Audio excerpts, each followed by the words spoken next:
हमारा मर्द के होला नहीं खारा हो का करी जनती जे इनकर चाल त शादी ना करती गाँव में रोज रोज खेते में लड़ती।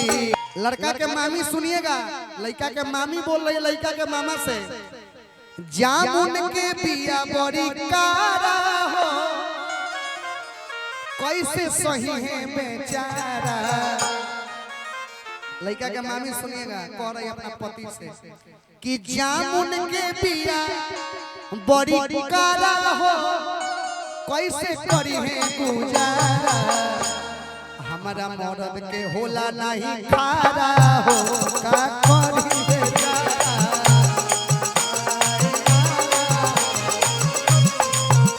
कि जामुन के बिया बड़ी कारा हो कैसे सही है बेचारा। बिया बड़ी कारा हो। लड़का के मामी के ने मामी केने है हमारा मर्द ना होले कबो खारा हो कैसे करब गुजारा।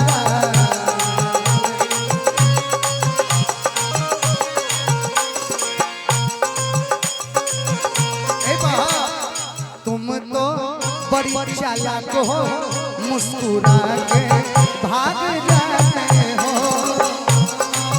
बड़ी चालाक हो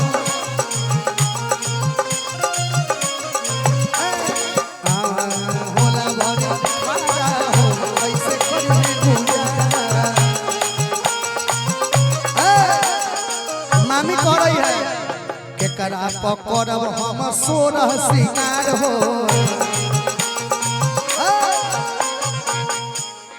किस्मत से मिलल बाटे मौगा भार हो। मिलल बाटे केकरा पकड़ी हम इतना सिंगार हो। किस्मत से मिलल बाटे मौगा भार हो। रहे हरदम उनका पारा हो कैसे सही है बेचारा।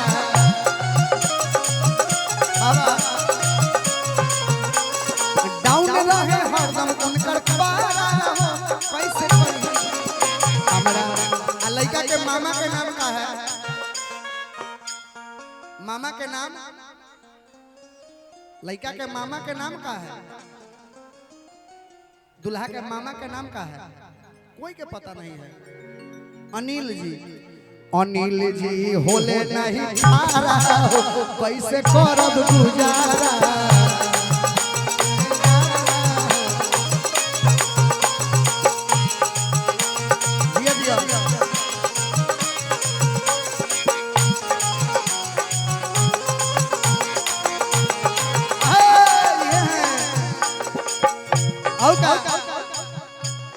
जनती जे चाल तो शादी ना करती।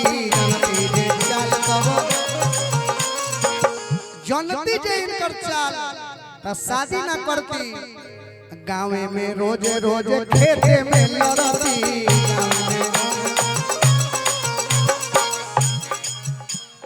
मामी के तरफ से देखिए मामी का मतलब सच बात है।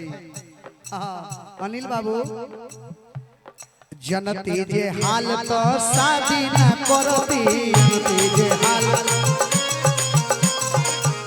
गाँव में केकरो साथे हम खूबे लड़ती। चेहरा पर बजताते पारा हो कैसे करब गुजारा।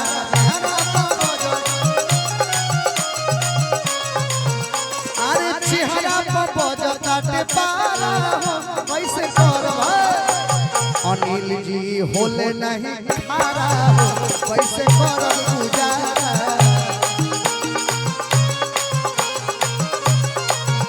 अरे जामुन के बिया बड़ी कारा हो कैसे करब गुजारा।